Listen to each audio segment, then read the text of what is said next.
Oke, selamat datang kembali lagi semua di Crypto Daily Indonesia. Kembali lagi teman-teman semua ya, hari ini kembali kami hadir ya.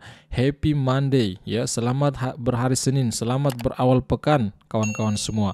Nah di kesempatan kali ini ya kami telah hadir kembali ya setelah beberapa hari yang lalu ya kami terakhir update ya tentang potensi kenaikan Solana dari prediksi dari salah satu manajemen aset terbesar di Amerika Serikat yaitu VanEck ya memperkirakan kenaikan dari beberapa aset kripto di situ yang saya bahas. Bagi teman-teman yang belum tonton bisa cek video sebelum ini.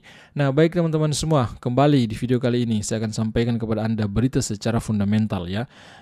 Di industri kripto mungkin berita ini sudah terlewati beberapa hari yang lalu, tetapi penting kembali saya akan sampaikan kepada Anda tentang ya yang dimana di sini Sam Bankman-Fried ya berpeluang terancam ya karena dia didakwa ya bahwa di sini hakim dengan para juri mengatakan itu Sam Bankman-Fried terbukti bersalah, sehingga Sam Bankman-Fried ya di sini berpeluang dengan hukumannya itu kurang lebih maksimalnya itu teman-teman semua di kisaran 115 tahun ya. 115 tahun sangat lama, kemungkinan besar memang usia Sam Bankman-Fried jika benar-benar terjadi 115 tahun penjara tidak akan sampai segitu karena aturan tahanan di Amerika Serikat itu saya pikir ini menurut saya sesuai yang saya tahu tidak ada hukuman seumur hidup. Makanya kenapa hukuman sangat tinggi teman-teman semua di sana. Biasanya dihukum seperti itu karena tidak ada hukuman seumur hidup. Ya makanya ditetapkan sekitar 115 tahun penjara. Terlepas daripada itu, saya akan juga sampaikan kepada Anda ya baru-baru ini keputusan dari The Federal Reserve mempertahankan suku bunga acuannya sudah 2 kali berturut-turut ya. Beliau ya si Jerome Powell itu menetapkan suku bunga acuan walaupun memang inflasi yang terjadi di Amerika Serikat masih sangat tinggi, teman-teman. Tetapi di sini ya si Federal Reserve masih berpihak kepada kita. Kenapa saya katakan masih berpihak kepada kita? Karena di sini keputusan The Fed itu masih sesuai ekspektasi saya pribadi, ekspektasi para trader dan orang-orang besar lainnya, teman-teman semua. Kenapa saya katakan seperti itu ya? Sini The Federal Reserve ini, si Jerome Powell masih berpihak kepada kita karena kenapa? Karena sesuai ekspektasi kita, mempertahankan kembali suku bunga acuan di bulan ini di beberapa hari yang lalu, 1 minggu yang lalu, teman-teman semua, kurang lebih seperti itu. Nah, di sini saya akan kembali tunjukkan kepada Anda ya, sebelum saya tunjukkan kepada kawan-kawan berita secara fundamental hari ini ya, kita akan melihat kembali top aset by market cap. Di sini aset terbesar di dunia ya berdasarkan market cap. Nah, tentu di sini kita melihat ada gold atau emas ya, ini tak akan terkalahkan tentunya. Gold atau emas di sini dengan market cap sangat tinggi, 13 triliun lebih, 13,15759 triliun US dollar dengan harga per troy ounce-nya itu 1994 US dollar. Menyusul ada Apple, ya kemudian juga Microsoft, Saudi Aramco, ya, kemudian juga Google, Amazon, ya, dan beberapa perusahaan besar lainnya seperti apa yang Anda lihat di layar Anda. Nah, di beberapa video yang lalu terakhir kami update ya tentang market cap terbesar di dunia ini ya. Di sini kita melihat di video yang lalu itu saya tunjukkan kepada Anda. Nah, di situ Bitcoin berada di atas. Artinya Tesla ini, perusahaan Tesla berada di bawah Bitcoin pada saat itu ya. Bitcoin di posisi 11, Tesla di posisi 12. Tetapi saat ini kita melihat secara langsung bahwa market cap Tesla itu melampaui kembali Bitcoin. Ini sangat tipis ya. Selisih sangat tipis teman-teman semua. Nah, di sini angkanya itu sangat tipis. Untuk Tesla itu di kisaran market cap-nya 699 miliar US dollar. Sedangkan Bitcoin 688 miliar US dollar. Saya pikir sangat mudah Bitcoin akan menyalip Tesla, menyalip kemudian Facebook ke depannya, kemudian juga Nvidia. Ketika Bitcoin nanti mencapai 1 triliun market cap, saya pikir disitulah Bitcoin kembali mampu mencapai all time high dan bahkan bisa membentuk kembali all time high yang baru ya, kemungkinan di atas 100.000 US dollar per BTC-nya nanti ketika ETF Bitcoin Spot disetujui oleh Amerika Serikat, teman-teman semua seperti itu. Nah, di sini saya akan tunjukkan yang pertama. Di beberapa hari yang lalu, postingan dari Walter Guru ya. Dia mengatakan di sini ya, kita melihat US ya attorney says Sam Bankman-Fried perpetrated ya one of the biggest financial crime in US history.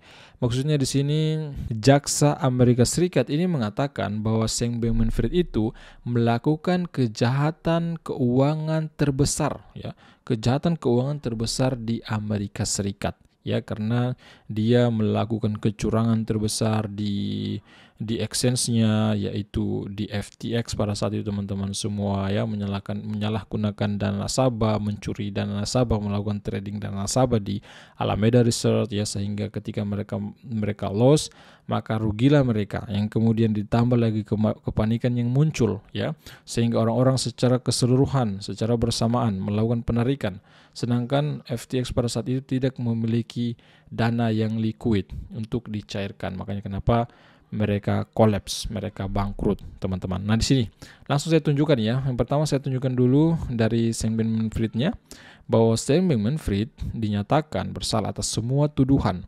Tuduhannya ada 7, teman-teman semua. Ada banyak tuduhan ya yang diberikan oleh Sam Bankman-Fried. Setelah persidangan penipuan yang dipublikasikan secara luas, salah satu pendiri FTX Sam Bankman-Fried dinyatakan bersalah atas semua tuduhan. Memang benar, setelah pertimbangan juri mengeluarkan putusan bersalah atas 7 dakwaan. Yang berarti raja kripto itu ya, yang dimaksud oleh Sam Bankman-Fried akan menghadapi hukuman lebih dari 110 tahun penjara. Beredar rumor juga 115 tahun, intinya di atas 100 tahun ya, berpeluang si Sam Bankman-Fried ini akan dipenjara. Kawan-kawan semua seperti itu. Nah, di sini saya singkat-singkat saja, saya akan tidak bacakan semua karena ketika saya membacakan semua kepada teman-teman kemungkinan membutuhkan waktu yang cukup panjang. Ya, di sini kita melihat bahwa sepanjang persidangan Bankman-Fried berusaha meyakinkan juri ya. Di sini perlu saya tekankan kepada teman-teman, dalam persidangan di Amerika Serikat, dalam satu persidangan di Amerika Serikat itu mereka itu membutuhkan yang namanya juri ya, untuk menilai salah satu yang terdakwa ini, misalkan apakah memang bersalah atau tidak, teman-teman ya. Makanya dibutuhkan beberapa juri. Bahwa dia tidak bersalah ya, secara khusus dia melanjutkan pembelaan yang dimulai dengan tur media setelah keruntuhan bursa. Bankman-Fried secara konsisten meyakinkan publik bahwa keruntuhannya adalah akibat dari ketidaktahuannya, bukan karena niat jahatnya. Nah, itu yang diungkapkan oleh Sam Bankman-Fried, tetapi tidak diiyakan teman-teman semua oleh para juri ini. Namun para juri tampaknya tidak mempercayai pembelaan yang dia lakukan. Intinya seperti itu ya. Persidangan Sam Bankman-Fried sudah selesai ya, dia ditetapkan bersalah, yang kemudian berpeluang ya bahwa Sam Bankman-Fried ini akan dipenjara 100 tahun lebih ya. Rumornya ada 110 tahun, 115 tahun, teman-teman semua seperti itu ya. Intinya artinya di sini saya sampaikan kepada teman-teman agar teman-teman mengetahui selalu ya apa yang terjadi di industri kripto secara fundamental ya. Di sini dalam garis merah di sini saya akan tunjukkan ya berita terbaru dari CSBF-nya, kawan-kawan semua. Next, nah di 1 minggu yang lalu baru-baru saja Federal Reserve melakukan namanya FOMC ya, pertemuan ya, Federal Open Market Committee, itu mengeluarkan keputusan ya. Si Jerome Powell mengeluarkan keputusan apa? Keputusannya untuk dia menetapkan suku bunga acuan di kisaran ya, kisaran berapa? Kisaran 5,25% sampai 5,50%. Di sini The Fed tidak mau mengambil resiko untuk menaikkan mungkin 25 basis point atau 0,25%, tetapi The Fed ya hanya mampu mempertahankan suku bunga acuan, teman-teman semua. Federal Reserve menjeda kenaikan suku bunga untuk kedua kalinya. Perlu teman-teman ketahui, ini kedua kalinya di pertemuan FOMC ya. FOMC yang baru-baru ini, FOMC yang lalu 2 kali berturut-turut itu The Fed mempertahankan suku bunga acuan. Tetapi kita harus waspada dulu, teman-teman.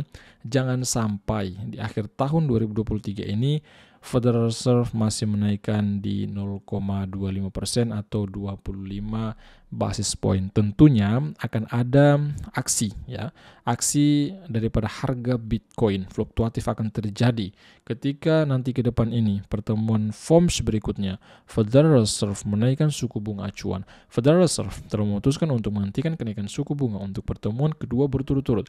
Memang benar bahwa lembaga tersebut berhasil memenuhi ekspektasi banyak orang ya, termasuk saya pribadi teman-teman, dengan menunda kenaikan suku bunga untuk ketiga kalinya dalam perjuangannya selama setahun melawan inflasi di negara tersebut. Seperti itu kawan-kawan. Nah, yang kemudian di sini saya singkat-singkat saja ya. Yang saya sampaikan kepada Anda, suku bunga kebijakan masih diperkirakan akan tetap berada pada kisaran 5,25% sampai 5,50% setelah jeda kenaikan berturut-turut. The Fed masih mempertahankan target angka inflasi sebesar 2% ya. Di sini The Fed masih mengungkapkan konsisten dia bahwa target mereka menurunkan inflasi di kisaran 2%. Dengan jeda bulan lalu yang mengakibatkan data menunjukkan lapangan kerja dan pertumbuhan ekonomi lebih kuat dari yang diperkirakan. Itu menurut mereka. Menurut The Fed ya, hasil yang mereka temukan ya pertumbuhan ekonomi meningkat, kemudian juga data pertumbuhan lapangan kerja di sini ya mengalami kenaikan juga, teman-teman semua itu mereka ungkapkan seperti itu. Selain itu, laju inflasi masih melebihi target The Fed ya ditetapkan sebesar 3,4% pada bulan September. Meningkatnya berjalan lambat ya, peningkatannya maksudnya. Peningkatannya berjalan lambat, intinya seperti itu teman-teman. Nah, kenapa saya sampaikan berita seperti ini? Mungkin teman-teman Anda bertanya. Nah, memang saya tertarik itu menyampaikan kepada kawan-kawan berita secara fundamental seperti ini.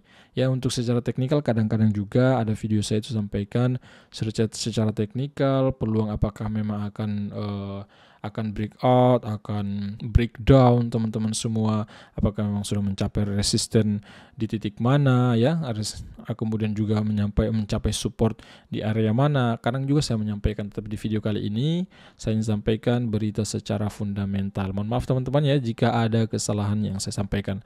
Untuk market cap ya dari Bitcoin dari aset kripto keseluruhan kita lihat sejenak masih di kisaran 1,33 triliun. Menguat di 0,75% ya. Kemudian juga Bitcoinnya di sini kita melihat di area 35.000 US dollar, 35.200-an US dollar per BTC-nya. Kemudian teman-teman bisa lihat ya Ethereum ya, di sini XRP kembali menguat ya, luar biasa, menyentuh kembali 0,701 US dollar per XRP, mengalami kenaikan 8% ya dalam 24 jam, 7 hari terakhir 24%. BNB ya, sideways bisa dikatakan. Solana turun sedikit, Cardano naik 2%, Dogecoin 2%, Tron turun 1%, ya, kemudian Ton Coin 1,7% naik, Chainlink 3% ya. Chainlink ini melampaui ya, melambung Polygon, kemudian Polkadot, Litecoin dan beberapa aset kripto lainnya, yang kemudian juga Shiba Inu ya dilambung oleh Chainlink. Kurang lebih seperti itu ya teman-teman. Nanti kita bertemu lagi di video besar berikutnya. Bagi Anda yang belum mengikuti kami di Twitter atau di X, silakan ikuti kami ya, cek saja di deskripsi video ini atau di kolom komentar yang saya akan sematkan ya. Jadi teman-teman semua cukup sekian dulu ya. Nanti kita bertemu lagi di video besar berikutnya. See you, bye bye.